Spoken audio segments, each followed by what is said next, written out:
Hello, Tim from Fairplay Now on the 9th of November 2021, and well, being November, we're getting into the colder end of the year. And just last Sunday, a couple of days ago, I went to my local stand in the park, and this guy there was talking about how you can make a homemade heater. This is just in the event if the whole kind of grid goes down and you're left without gas, left without electricity, and you're completely unable to heat your home. And he was talking about how you can make an efficient little heater just out of a couple of terracotta plant pots and some tea lights and just a couple of other bits that stuff that you probably or very likely have already got lying around your house and garden. So here we go. Just going to make up this heater. So what I've done is I've got some old tiles which I've placed sort of face down on the floor there, and then on top of that just two bits of batten about sort of 35mm by 20mm, and what that will do is give us a bit of an air gap underneath. And then I've got some more of these tiles here, like that. So what I'm going to do is I'm going to sort of put them on here. I'm going to move those out so I've got a bit of an air gap through them. So something like that should be good. So the air will sort of come in along there, underneath those, and between those two bits of batten, and then up through here.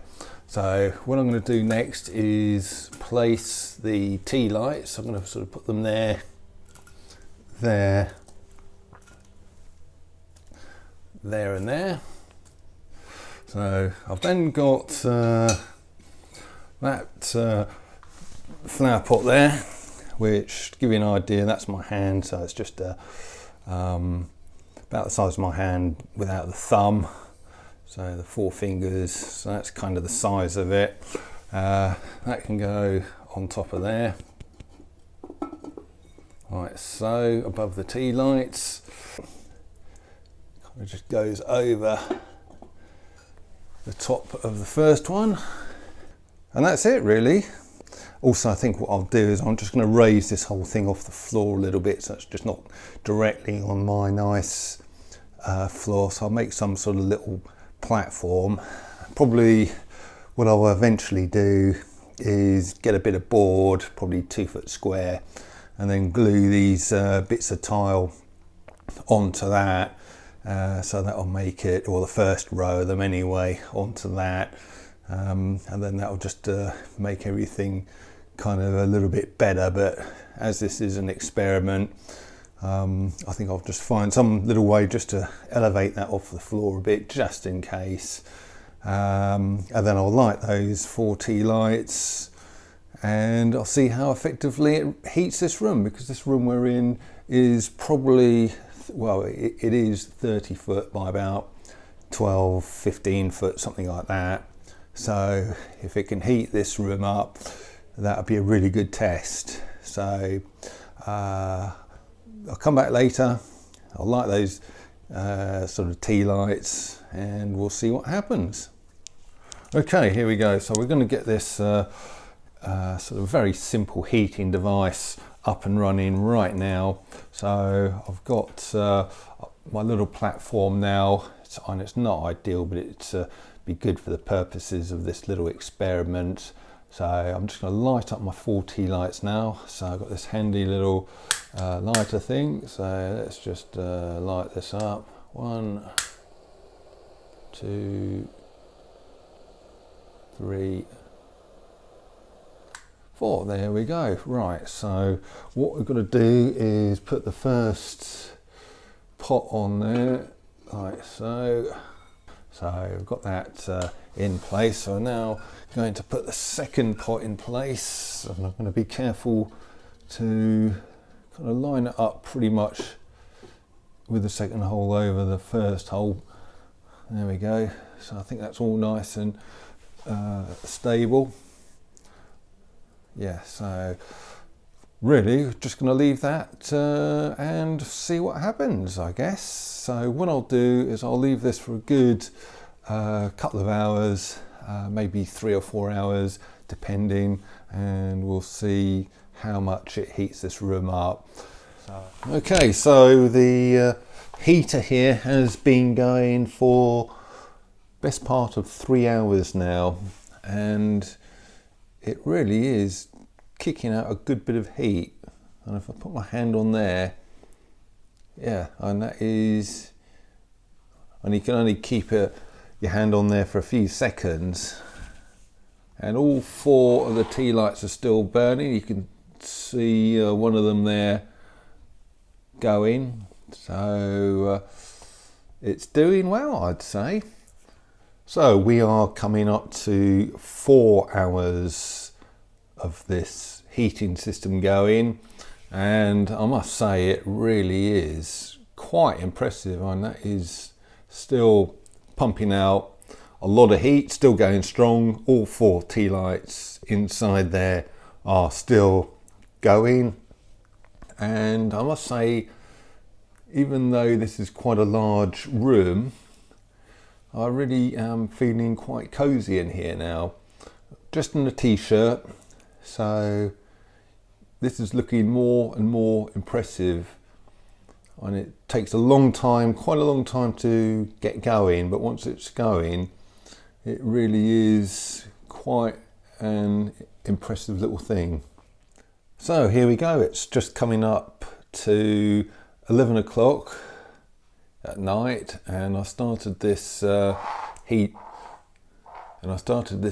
at 5, and all 4 of the tea lights in there are still burning, and this thing is really continuing to put out a really great temperature. I mean, that is, and I can barely touch that.